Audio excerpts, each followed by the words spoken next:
Hey guys, welcome back to Trekyards. I'm Captain Foley. I'm Connor Coggins, and this is our week of individual look at Stuart, episode 7, with the awesome title, which is... Magic to make the sanest man, or the sanest man go mad. Right, yeah. I guess we're going to talk about said sanest man or maddest man. So what are we talking about today, Stuart? Today, there's a few plot holes in this episode. We're going to kind of focus on each one individually. Today, specifically, we're going to talk about the start of how this all would have happened. How did Harry Mudd escape the Klingon prison ship, or wherever he eventually ended up? Seems like a pretty major plot hole. No, is it just a hole because it didn't explain it? Yes, this one I would like an explanation for. Some of the other plot holes are like very coincidentally, odd timing and just other thing wise, and magic on his part in some ways. Yes, exactly. Well, it says magic in the title. That's why I said it. Okay, so backtrack. So he was seen 2 episodes ago. He'd been captured for I think it was like 6 months or just after the war started. He was there for a few months. Yeah. He was a prisoner. He was choosing other people's pain. He was pretty much, immaculate. There was a prison break that Lorca did. He was left. The door was closed. The other female Klingon had her face burned. End storyline, and then now he's suddenly on Discovery in a space whale with a time crystal. That's later. So, yeah. I mean, what do you think? I'll just throw it out there. What do you think? Well, and is it just lazy writing of, we should bring him in this episode? No. See, the escape could have been dramatically, something dramatic happened or something cunning happened on Mudd's part. The escape's not the problem for me, really, plot hole wise. It's the other stuff. But what I find interesting is the fact that he's wearing what appears to be an Andorian spacesuit. So, did the Klingons capture an Andorian pilot or something that was wearing a spacesuit? That's interesting. That he actually used once he escaped the cell to, take an airlock out to space or something near a space station. I don't know. Was that suit involved in the escape? I mean, now they did mention the escape specifically. Also, we're focusing on how from A to B, but they mentioned that Stuart the Bug that we saw in the previous episode helped him escape. With a feat that some would consider magic, I believe is what he said. Yes. And that was his explanation. But you're right. Beyond the escape, how do you then escape from the escape? I mean, even if you get an escape pod and you jettison from a ship at warp, say like Soon did, who had, you still got picked up by another ship. And the next one was not have the ship you just escaped from turn around and come and get you. So if he did escape in a couple of days, escape pod or shuttle. I mean, to be fair, the Raiders have warp, so I guess he might have done it the same way Lorca did, escaping a Raider, but the Klingons chose not to go after him. Yeah, because they got beamed out because the Klingons were chasing them and were going to destroy them. And we do find out that Mudd's very clever and very cunning. But we did say clever with preparation. Yes. I don't imagine there's much stuff to be prepared with inside of a cell, So the question is, again, I guess, did the Klingons let him go? He lies about stuff, so was it deliberate for this plan to happen? Well, yes, it's something else we talked about earlier. Was he actually working with the Klingons to get information from the other prisoners? Yeah. That's kind of your belief. My belief was that he was an unwilling participant in the whole Stuart Bug being bugged fiasco. Which was interesting. Stuart Bug. Yeah, I think the Klingons maybe allowed the bug because they planted the bug in the bug. That's a lot of bugs. To go in and give him food and make him think that he was getting the upper hand, having this bug bring him food and things. And I think that's probably more the case than him working with the Klingons. That just doesn't. I mean, it's possible because, like you said, he was immaculate. He wasn't hurt at all. But then neither was Tyler. Tyler when we got introduced to him because he said the Klingons let them heal up. Yeah. So, but I don't think Mudd would be somebody that would work with the Klingons necessarily.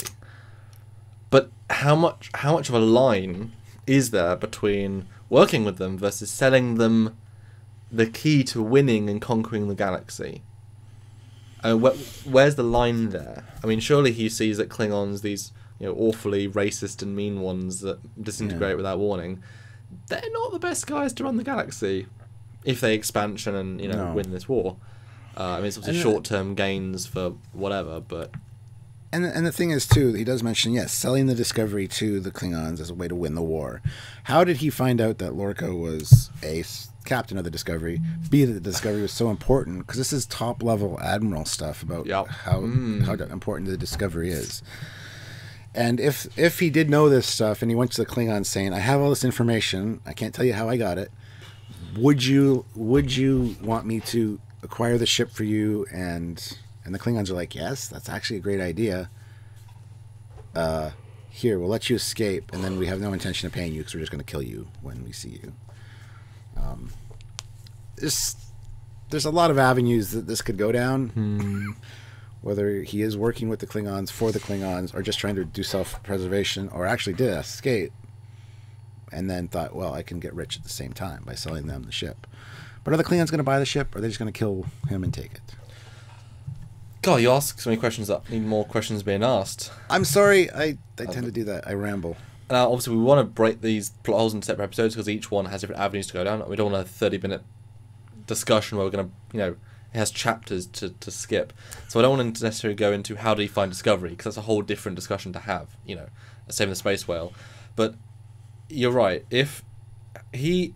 Okay, so in the cell, Lorca did mention the ghost ship that will come in and save them. But that's as far as it went, because that's what they mentioned in the cell. So, the torture bit. So, if we can assume that Stewart can talk to Lorca, talk to Mudd and tell him, he'll know that much. But how do you know it was the Discovery? How do you know where it was, obviously. But the Klingons are not known... These Klingons aren't known for honour. The small subset we're seeing, Mm-hmm. Is he assuming that he can sell them a ship? That's quite a hefty assumption that, what are they going to give him, gold-pressed platinum? Is he going to get, what... If he warped in or spored in to a Klingon battlecruiser and said, hey guys, I want to say, oh no, we're under attack, oh no, shit, you know what I mean?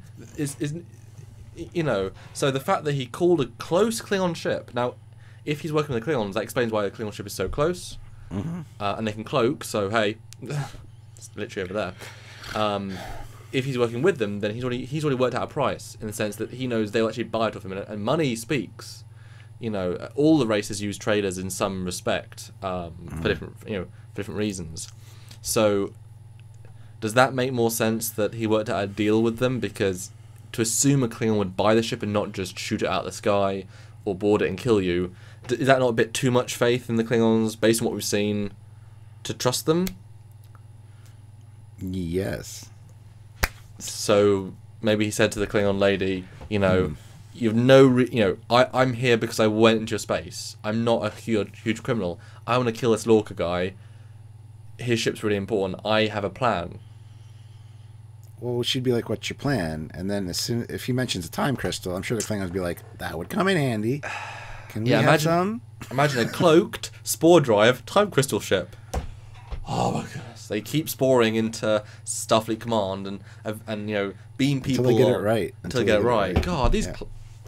If you keep introducing god weapons, it's really easy to break the universe of technology. But it must have been some sort of Klingon whatever. If we assume it isn't, how did the bug get him out of the room? How did he then get to a ship? How did they then escape? How did he then get to a place to get a thing?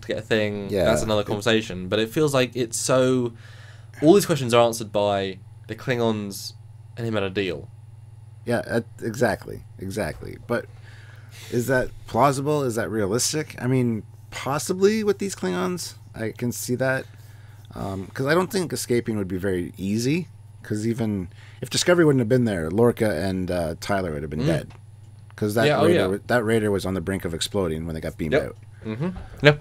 And him being there was totally coincidental, and a leap in logic, as a leap in acceptable ease for the story anyway.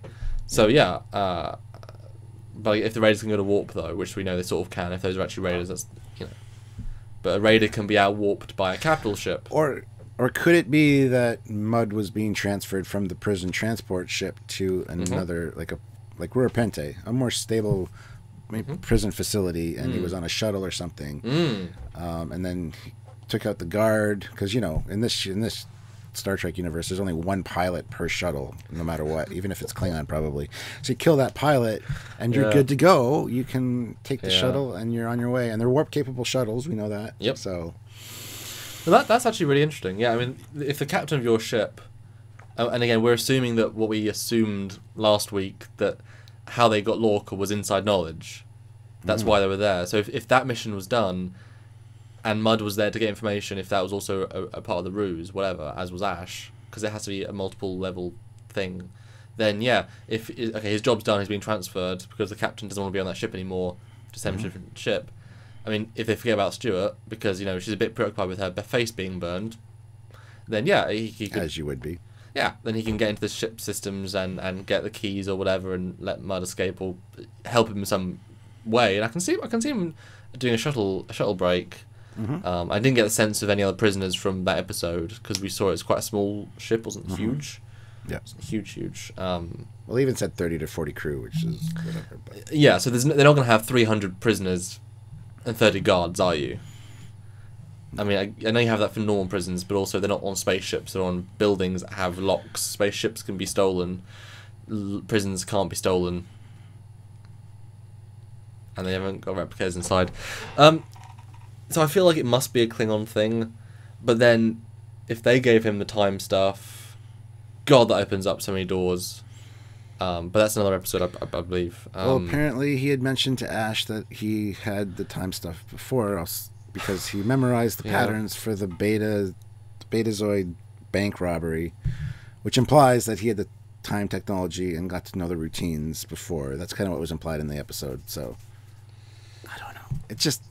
It's one of those plot holes that really took me out of the moment for this episode. And obviously, if Ash is the spy, then that information might be relayed. But he did say in the episode, he said so many things I didn't know what was just him bragging. If Mudd tells you his exploits of drinks, years of exploits.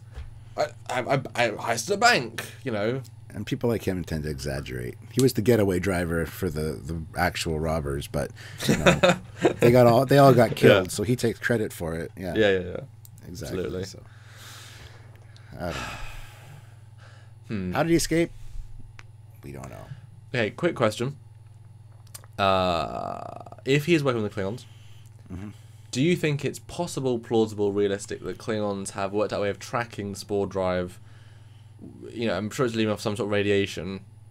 They can't tell where it's going to go, but they can detect roughly where it is between spore jumps. So maybe they were lucky and they knew that's how they knew where it was, because it was close enough to a relay station. They seem to stay on the border for the most part. And that's how they knew where it was, and they could tell him how to get there and such.